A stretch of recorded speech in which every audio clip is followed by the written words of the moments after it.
Welcome to the Future is Borderless podcast with David Nilssen. We feature top entrepreneurs and thought leaders from around the world, those who bring a global mindset and a unique perspective to their life and business. Now, let's get started with the show. David Nilssen here. I'm the host of this show. Here we connect with business leaders from around the world who have a borderless mindset. They can share ideas, innovations, best practices that can be applied to both life and business, ultimately helping us to lead and grow in a rapidly changing world. Now, this episode is brought to you by Doxa Talent. Doxa Talent helps businesses source full-time, highly skilled workers from all over the world. And as a result, these companies can scale faster, increase their margin, and improve culture. To learn more about Doxa and how you can leverage borderless talent, go to doxatalent.com. All right, for today's guest, Lex Sisney is a business scaling expert and a wizard in organizational structure and design. He works with CEOs and leadership teams of expansion stage companies who are committed to growing their business without compromising their values. Lex, after experiencing some struggles founding and then leading fast-growing companies, he discovered that organizational success can be distilled down to some very simple yet powerful principles that also happen to be the laws of physics. And these laws were true 10,000 years ago and will be just as true 10,000 years from today. Lex has authored four books designed to scale, how to structure your business for exponential growth, organizational physics, the science of growing a business, how to think about hiring, play smarter to win with the talent game, and then Ready for Enlightenment, an insider's guide to the biggest trip of your life. He also creates some amazing content on organizationalphysics.com where he shares insights into scaling a business and building high-performing teams. Now, Lex has been featured as a keynote in a variety of high-profile events, including LinkedIn's Inner MBA program, YPO and EO events, and many, many others. And on a more personal note, I'll just tell you that Lex Sisney has been a huge influence on me as a business mentor and coach and now friend. And in fact, it would be hard for me to find anyone else who has had such a significant impact on me as a leader. So I'm thrilled to now share him with you. So Lex, it's great to have you on the call. Thanks, David, and congrats on your new podcast. That's pretty cool. I'm excited to tune in, and I know we'll all learn a lot.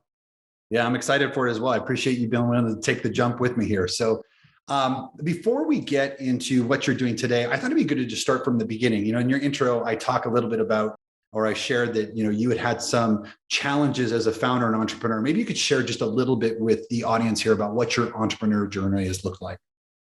Yeah, I think the most important lessons for me is that I came from a school of like have big ambition, be really focused, go all in and work your ass off. Like that's the secret to success, And I think that's true. It will get you to a certain level of success and then it doesn't scale.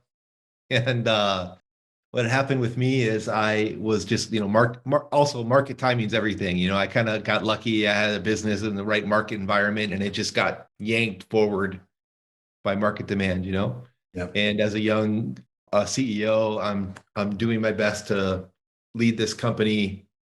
And if I reflect back in that period, I was taking a very piecemeal approach. I'd read a book, I'd get excited about something about culture, or I'd read another book or about incentive plans. And one board member would tell me this and I'd do that. And another one would tell me that. You just feel like the noise in my head, And what's interesting is if you find yourself in a hyper-growth situation is you experience quickly the limits of popular wisdom. And because much of it is conflicting, you got to know, does this apply to my situation now? Did it apply to my situation 6 months ago and 6 months in the future? Are you with me? If you're in a normal growth environment, you can get away with so much. Like you can be making a mistake gradually and there's no feedback mechanism. But a little bit of a mistake in a hyper-growth situation, you're going to get instant feedback that this isn't working. And it's even more complicated because every action has an equal and opposite reaction, right? So I may have done something in one area of the business and I'm having a fallout in another, and I'm not even aware of the correlation there or the causation, okay? So it was in that setting that I realized I had to come up with new approaches. And that kind of began a quest for, I didn't have this language at the time, but I was looking for cross-border or cross-discipline mental models, like principles that exist in this domain, they exist in that domain. And I just had a very strong intuition. If I could hone in on those, it's like some universal first principles, I could like build on those, I could build up from there. But if I lacked those, I would just be chaos and noise in my head and in my life and in my work. And so that's what happened. I went on this quest. Entrepreneurs are kind of all or nothing. I legitimately like shifted gears in my life from trying to be an entrepreneur CEO to questing for like insights and frameworks and then coaching. And I learned a lot from that transition, but it went a lot longer than I thought it would. And anyway, the end result was organizational physics, which is my coaching practice. And I have you mentioned the book, a couple books, three or four books from there. And the idea is, hey, when you're in a fast growing company and you get to this transition zone, you've tried a lot of things. Your intuition's telling you, yeah, something's off here. I need to change things to scale, but I don't want to lose my entrepreneurial edge, that our core values in doing it.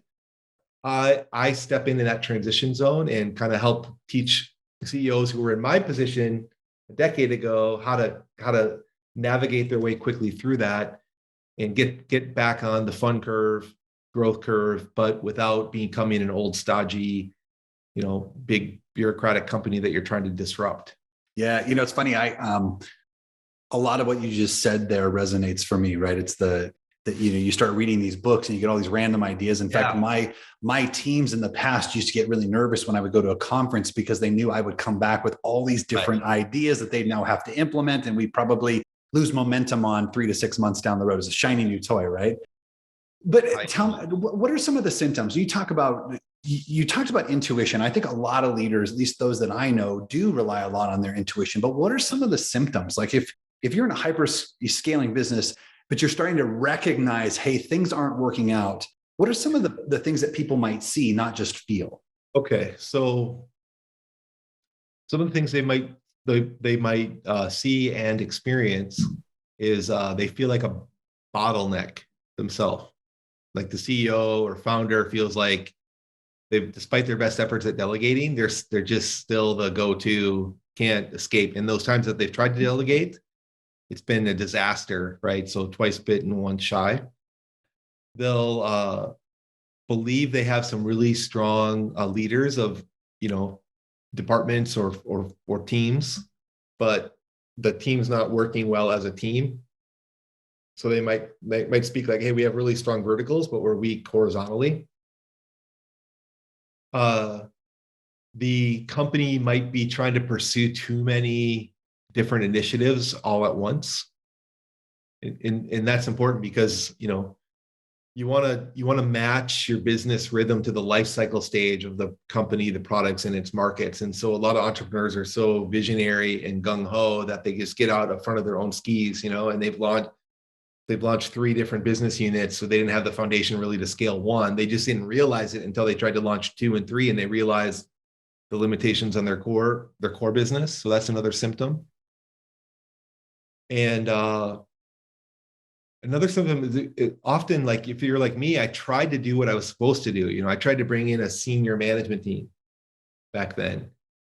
I'm Mr. Outside. I'm going to have an inside person to run all this crap for me so I can do my genius out here, disaster, right? Like, so you got to go through. So you got to kind of go through and step on the upturned rake and get smashed a few times in the nose to go, oh, all this popular advice isn't always so astute, Yep. Those are some symptoms. I remember, so it's funny. I remember, I can't remember the exact year. I think 2012 is when I first met you around a conference in Seattle. And I was talking to you about something similar, about how I was thinking, maybe I could put myself in my genius, which wouldn't necessarily be as the operator. And I think what I had outlined to you, said, that sounds nice if you want to be the Queen of England. I think those were your exact quotes. Yeah. Didn't really work. By the way, when you said strong vertically, but weak horizontally, I've actually seen, I think, if I'm understanding this correctly, seen this in many businesses where an entrepreneur, maybe myself, gets excited about something. We invest in this new opportunity. Yeah. And we hire leadership to help lead it, but we don't actually resource to the shared services that have to support that. And you end up in this place where you've got these, you've got early momentum, and then behind the scenes, things are starting to really fray. Is that what you're talking about? That wasn't what I was talking about, but that's another good symptom is that we've launched this new initiative, and it's kind of a stillbirth. We were excited about it, but it's not breaking through to real market penetration. So that's certainly a symptom. I was talking about something more general where it's just weak cross-functional coordination happening. And often that's, people will attribute that to a breakdown in people and culture. But if you look beneath the surface, you'll see there's actually a structural breakdown and often a process breakdown that's harming cross-functional coordination. Got it. One of the concepts when I first read organizational physics. Now, for those that are on this call, if you've not read organizational physics, I will tell you, I probably recommended this to 50 different entrepreneurs. I always say it's one of my top 3 favorite business books. And it's true what Lex's biography or resume, I should say, says, these principles were true 10,000 years ago, they'll be true later. One of the concepts that for me was such a game changer was the concept of entropy. I wasn't even familiar with the topic when we first met. The idea that, we have a finite amount of resources and entropy steals those resources first. And so a lot of us go chasing these shiny new toys, but we have holes in the boat that are leaking, causing stress in the system, for lack of a better term. Yeah. Will you talk a little bit about what entropy is and sort of how you help teams assess where that might be? Yeah. So entropy is a loaded term, like a lot of things in life and business. So but I want to come back to intuition and, your gut feel, because I think it's so important to recognize that. Like, if you have a good mental model to frame up on a situation, like based on first principles, then you should trust your intuition and your gut wholeheartedly. You with me? But if you lack that mental model to make sense of things, you lack those first principles, then your intuition, your gut can really send you astray. Okay. So I'm making a big assumption that you've got a good first principle mental model to apply to your work or life or any situation. And now I'm saying you can trust your gut. And so going with that, let's just say, okay, you can sense if things are working well or not based upon what feels like an energy gain. That's a symptom of things working well. It's a symptom of being in integration with the environment. Okay. But if you're sensing there's energy drains happening, okay, that's a symptom of entropy. That's a symptom of failure or energy loss occurring. And like, if your life or your business was a boat, if strategy would be, I want to sail to Tahiti. Okay, that's strategy, right? I got to get a good crew together. We got to have a esprit de corps. That's like culture and people. Okay. But the boat's got to have a good design, that structure, and the whole team's got to come together and sail well. That's process. But if there's a freaking hole in the boat, doesn't matter all those things, right? You're gonna stall, you're gonna sink. That's entropy. Entropy is akin to having the hole in the boat. And the reason why I'm coming back to intuition here is that all of us intuit that, Yep. But if you're like me, you were conditioned to ignore it, like just fight through, ignore the problems, focus on what's working well, don't go there, But if you go back to the first and second law of thermodynamics, you're going to realize, no, I should pay attention to the hole in the boat. That's a symptom of entropy. That's going to kill the system unless I plug the hole. You know what I mean? People don't like the term entropy, fine, but just think shit's falling apart. There's a hole in the boat. That's the technical loss. If you're a good captain, look under the waterline periodically and make sure that there aren't any holes stealing from your top line performance. And that's the big epiphany in organizational physics, is because we have finite energy and time. If you want to sail far and fast, don't let entropy eat away from the inside out. You got to put some time and resources into solving it. And what I do in my work is fundamentally help companies align on the right strategy, keep their same culture, but then work as a team to reorganize, reduce entropy or plug the hole so that you can sail further and faster and have a lot more fun. But if you ignore the holes in the boat, you heard me, you know what happens. So that's the idea. Yeah, I think that was the part that stood out to me, though, because every time I read a book, it's always about opportunity, right? Like, what's the next thing we're going to do? What's the next thing we're going to take on? What's the next way we're going to grow? And I thought it was just such a unique perspective to think about, like, what is stealing from your ability to take on that next thing, and make sure you do that first. Yeah. I love that. Alluding to what you were saying earlier, and if we do take on this opportunity, what are the downstream implications that we need to be preparing for now so we don't increase, we don't put a hole in our boat, right? By virtue of this, crashing it into the rocks, I guess would be one metaphor to continue. Yep. Yeah. Well, let's talk about your new book. So Design to Scale, again, for those that are here, if you haven't had a chance to read it, I highly, highly recommend it. One of the things I really enjoyed in there is you really focus on organizational structure. It's a big portion of the book, right? Given I help businesses all over the world find talent, I see that people are constantly struggling with how they're organized and who owns what. Yeah. Maybe we sort of addressed this a little bit earlier, but I'd love to just revisit it. If you're an entrepreneur in a growth stage business, yes, your intuition is telling you something is off, but what are some of those things that you might see with someone that's organized poorly? Okay. So some of the things I might see if someone's organized poorly is that they're just failing to capture the opportunity. Okay. They think they know what they want to do and why they want to do it, but they're just not able to get after it and execute quickly on it as a team. That's the biggest indication that you might have a structural flaw. And, I mentioned entropy is a loaded term. Structure is even more loaded term out there. It's not the org chart. Okay. Org chart is what represents people and reporting lines. And, it's not the accountability chart either, right? You can have an accountability chart that is perfectly clear accountability is totally misaligned for the strategy, or that have conflicting accountabilities assigned to one role, right?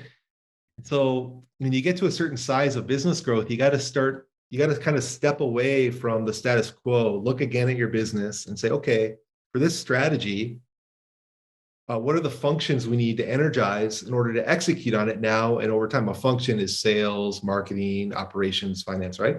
What are the functions we need to energize to drive the strategy? Notice I haven't talked about people. I'm not talking about the status quo. They're off the page. Yeah.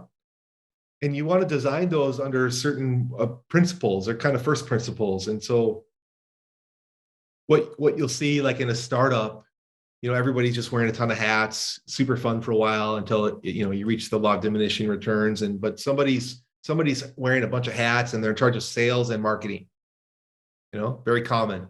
Yeah, that's actually a structural flaw.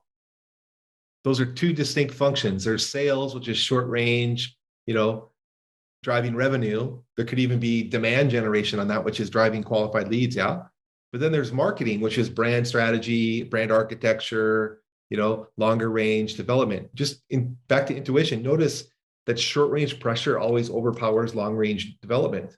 That's why if you're working crazy hours, you're like, okay, I just got to get over this hump and then I can take 3 days off and like rest, renew, reflect, or I got to go away on vacation to really plan for my future, or I'm not as present with my family or my staff, right? The short range pressure is incessant. It's the tyranny of now. If you don't design against it, that short-range pressure will overpower your long-range development, including your brand strategy, brand architecture. Yeah. Yep. Another structural flaw will be companies, especially companies that overcorrect. They allow efficiency, which is doing things in a controllable way, a repeatable way. They allow efficiency to overpower and control effectiveness, which is breaking glass, trying stuff, being flexible, creative. Just tune in with me, back to intuition. You realize to be effective, you got to break glass. Yep. You got to try stuff. You got to do the right thing against total changing conditions, fast. Boom, Yep. Efficiency though, lock it down. Yeah. It's very common to find structural flaws where people just co-join things, where if they're not careful, they have a heavy operational environment, Six Sigma, processes, controls, that's just stifling effectiveness. So you can't allow that if you want your business to grow. Another example would be companies can allow centralized control, which is necessary, right? To keep the company out of harm. They can allow it to be in control of exactly the wrong things, like delighting customers, or trying new ad campaigns, or making the sale. You know what I mean? Just notice there's all these tensions, and that you get to a certain stage of business, you got to develop the skill to go, okay, I have these polarities or these tensions, like a sailboat, I got to pull the sheet in enough to catch the wind and steer in the right direction. But if I pull it too tight, I'm going to flip. If I let it go to the sheet too far, I'm going to fall out of the wind. I'm going to stall. You kind of start to have to think like that. Like, what do I need to dial in here? What do I need to pull back a little bit here? Those are all related to structure. If your structure is messed up, if we're misorganized, then you're going to hire people into the wrong role. You're either going to hire the wrong people, hey, or you're going to hire the right people and put them in the wrong roles, and they're going to fail that way. So none of these are problems for a small startup. Okay, these are all like nice to have problems after you have product market fit and you're being pulled forward by market demand. So that's why a lot of entrepreneurs still aren't fully in tune with them, because they just haven't got to that stage yet. Yeah, I mean, do you think it's so that makes total sense? When do you reassess strategy though, or your structure, right? Because when you're first a young business and you're trying to figure out, do I have product market fit, and you're gaining momentum, you're just building your team. You said it earlier, you're chief cook and bottle washer, everyone's wearing other hats. But at what points do you need to go back and constantly sort of reassess? Are we organized correctly? Well, there's only 2 times you have to look at structure, and you shouldn't look at it at all really until you already have product market fit. Okay. You may be tempted to look at it earlier, but really it's like teaching your, 13-year-old calculus, like wait, wait, manage the kid to the stage, parent the kid to the stage, manage the business to the stage. So get product market fit. That's all that matters to start with. Then as you have that, you got to build out the business, right? Now's the time to start looking at your structure. And what I always do is I first design around functions. Like the brain in my head that performs a function. My heart performs a function. My lungs perform a function. Same thing for business. And so you want to lay out now in language of organizational physics, we'd say we're in kind of the mid nail it to early scale it stage is when you want to start to look and design your structure for the next stage of growth. And the only hard part about that is the CEO is so close to the people. It's very hard to step away from the people and think functionally and structurally, what do we need to drive forward the strategy? So first, if there's to answer your question, when to look at structure, don't do it until you're in mid nail it to late scale it, or you have product market. That means you have product market fit, you're being pulled forward. Look at it anytime there's a material change in strategy. So that would mean most companies don't make a radical shift in strategy. It's more of an evolution. But let's say that I have my core business and it's doing well. It's a cash cow. Great. I'm going to launch my new business. What would happen if I took my same structure that I have for this cash cow business and I try to launch this new initiative in it? What's going to happen? It's going to break down. It's going to fail. It might get a little early traction and it's going to stifle. It's going to die, right? It's going to be a stillbirth. So that requires a change in structure that allows the team to drive the cash cow business and launch and grow and develop and pilot and nail scale this new initiative. That requires a change in structure. So life cycle change, if change in life cycle stage requires a change in structure, change in strategy requires a change in structure after you have your core business up and running. Yeah. Now, I don't want to overgeneralize the structures themselves, but in your book, you go through a few different frameworks to think about it, at least. I remember years ago, I went to a Singularity University event, right? And the instructor, who I thought was fantastic, was really preaching this idea of self-organizing teams as being like the future. And you that's one of the concepts that you bring up, right? The top down, the command of teams, and then the team of teams. Yeah. You talked a little bit about the differences between those. Okay, so there's a lot of noise out there about, it's anti-structure, the anti-structure crowd. Okay, the Zappos model. They're the anti-hierarchy crowd, and the irony is that if you look behind the scenes of a super egalitarian, self-managed organization that's working well, it actually is a hierarchical structure in place. It's just hidden. Okay, and the reason is that design controls behavior. So imagine like a novice entrepreneur who's read, Happiness, and they're a fan of Steam, Gabe Newell, right? And they're just like, I'm gonna lead this company anyway. And they don't put any design elements into it. They just like, hey, everyone, show up and self-manage, Yeah. It'd probably work at 3 to 5 people. Yes. And then you just like, it's just going to be a mess. It's going to be like it's going to be worse than a mess, because the companies that I've worked with, that they have these very high aspirational cultures, and they fail to live up to it, it's even worse because like they're failing to hit this high target, right? Yep. So as a leader, you got to think, okay, the only reason to have a structure, by the way, this is also misunderstood, is to delegate. It's to push authority down so that self-organization can happen. But there's some things you have to have designed in place. It's not unlike being a game, imagine we're playing a board game. Let's say we're playing Settlers of Catan, okay? You could be really excellent player at Settlers of Catan. You're the best. Like you take pride at beating people and winning and being crafty. Awesome. You're a great game player. But someone had to design the game, Settlers of Catan, for others to play. On your CEO journey, you're going to have to make the leap from a great game player to a great game designer so that others can play the game you set up for them to play. Mm-hmm. And it's not laissez-faire, come what may, let's party down. It is a thoughtful, conscious design with thoughtful, conscious leadership behind it. And it just, what happens is in a self-managed organization is the leader steps more and more back behind the scenes. And so it can appear to even the employees like it just kind of things just kind of magically unfold here, but there's a design happening. Trust me, there's someone designing it and they're tuning it, very subtly, quietly behind the scenes, unless they need to step forward aggressively because there's a crisis, or a harm in values or something like that.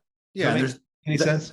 Yeah, there's value to both, but I think that feels right to me, and I love the irony and the whole idea of the self-managed or self-organizing teams. Yeah. But you're right. Somebody's creating that structure and helping to sort of even drive the principles that people operate within those. Yeah. Imagine a self-managed without hierarchical principles. Yeah. How much does the structure, in your opinion, how much does the structure depend on people? And I'll give you an example, right? So, when you and I first started working together, I was founder and CEO of Guidant Financial. And I've since, left that. My partner is running that business, is doing very well, but I've started Doxa Talent. But as a founder, you just are who you are, right? And who you need around you sometimes is a little bit different based on your own skills and interests and what have you. So how much of the structure depends on the senior leader, in your opinion? How many Phil Jackson NBA championships were a result of the triangle offense? He's got 11 rings, okay? So I'm guessing it's 11 then. I don't know. I think it might be 9. He had great talent, amazing talent. I don't know. I don't have the answer, but it's a hypothetical, of course. But I think Michael Jordan would have ended up with a few less championships, and Kobe and Shaq would have ended up with a few less championships without a good structure and process in place to execute within. Yeah. And there's a structure and process that allows some of those egos to meld together better as a team. Mm-hmm. So they're both are absolutely critical. The interesting thing to me about structure is if you can think through your structure independently of the people, then you can apply I need this kind of leader here in this role that will complement me, and they bring these other skills to the table, this other style. If you lack that, then you're just attracting people that don't maybe have a role to energize in the structure or the right role for them. And you'll end up wasting a lot of time, making a lot of costly mistakes. So, yeah. Yeah. So maybe the correlation is closer connected to the life cycle of the business. I mean, you talk about it being hey, you pilot it, then you nail it, then you scale it, then you. I'm missing the next one. You want to avoid it, but a successful product or unit will get to milk it and then kill it, which means to shut it down, sell it off, but use those proceeds to fund new initiatives when you're in the milk it or kill it stage. Yeah. But I guess the question is this, the structure that you use and the type of leader you need is probably really connected though to the stage of the business. Absolutely. Interesting. Yeah. I was thinking, I remember, you have an assessment that you've developed called PSIU, and the P stands for producer, S is stabilizer, I is innovator, and U is unifier. And the idea is you've got to have some of those forces on each team in order to sort of help it achieve its full potential. And I remember, I'm a high P, high I, high U, right? Producer, innovator, unifier, but you don't want me designing the processes, for lack of a better term, or managing the day-to-day, right? And so I remember at one point having the conversation, like the type of leader that we need at different stages of the business will shift. And as entrepreneurs, we have to be willing to accept that. So I would say that founders are hard to replicate, that the founder in that high innovating force, that's a force that brings like strategy and vision into the future. We want to treat that as sacred because it's hard to replicate, and that it needs to be at the top of the organization for as long as is possible, but that how the structure evolves around that and who the complementary team is around that does evolve. Mm-hmm. And what I said isn't true for all founders, right? Some founders don't have that certain knack for this kind of business at this time in history, but those who do, don't underestimate how valuable that can be. Yeah, I agree with that.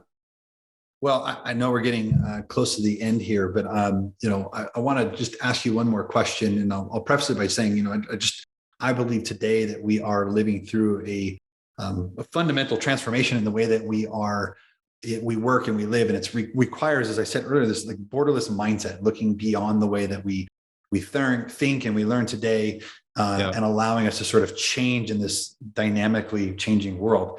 I guess my final question is, what advice do you have for business leaders who are struggling to adapt as fast as the world is shifting?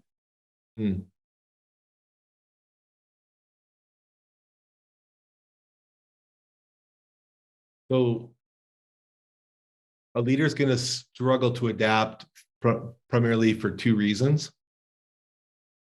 One is their own intellectual processing power hasn't been able to keep up, okay?